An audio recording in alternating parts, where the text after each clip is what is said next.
Law enforcement have been working hard, cracking down on threats of terrorism. There are some new concerns, however. They are rising about how that work will be funded. And Fox Connecticut's Anthony DiLorenzo joins us live in Bridgeport this morning with this special assignment. Morning, Anthony. Well, good morning to you guys. Bridgeport here, the state's largest city, and Hartford, of course, the state's capital city, for years have benefited from federal counterterrorism dollars. But because of budget crunches at the federal level, all that money is now going away, and it threatens to leave our state pretty vulnerable. Police pursue criminals and evildoers in Connecticut every day.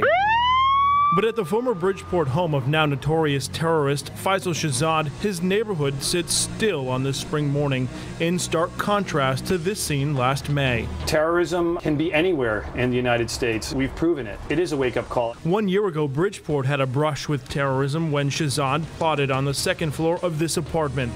Authorities believe here he hatched a plan to detonate an explosives-packed SUV in New York City. He's now behind bars for life. And just last week at these condos, the feds uncovered this pipe bomb factory in Bridgeport. It's instances like these that keep authorities in the Park City's top cop on his toes. Never was our job more important as that first line of defense to terrorism than it has been since September 11th. And through these programs, especially the Urban Area Securities Initiative, we've been able to work together and as a group in a region and provide, that extra level of security for our citizens. But the chief, along with Mayor Bill Finch and his Homeland Security czar, are concerned. That's because federal funding is being slashed. For the past 3 years, it has helped the state's largest city and capital city coordinate emergency responses and recover from terrorism or threats of it.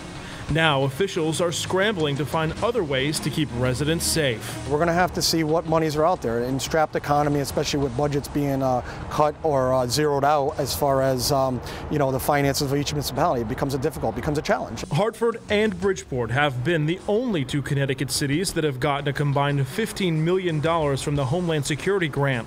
But as Uncle Sam tightens his belt, Connecticut's $5 million in money is being squeezed out. A logical person would conclude that if you're spending money now and you're catching the criminals and you don't spend it in the future, you may not be able to catch the criminals. With that money, Bridgeport has designed and coordinated an emergency response network for 14 towns in southwestern Connecticut.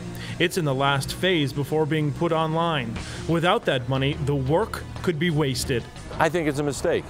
I think it's a mistake to end something that has kept us safe since 9/11, or safer, to eliminate it when we're just at the ending of finishing it up. The 64 highest-risk cities in the U.S. will get the money that's left, and $1 million federal dollars will still be floated to Connecticut port cities like Bridgeport, our police radio, to arm its waterways with marine units like this one, bought with money which is also being limited.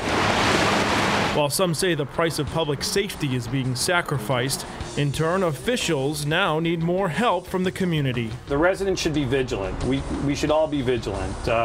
These are extraordinary times. People individually should be vigilant, and if they see something, say something. Senator Joe Lieberman is pushing to restore that funding, saying, quote, "I understand that everyone must sacrifice to bring our federal deficit under control, but I do not support cutting the budget on the back of our national security, particularly since foreign and homegrown terrorists will continue to try to strike us here at home."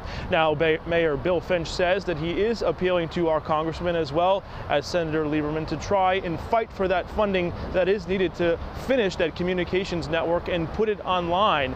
He said all that's needed is about $2 million to do so. Reporting live in Bridgeport, I'm Anthony DiLorenzo, Fox Connecticut. All right, Anthony, thank you. And as we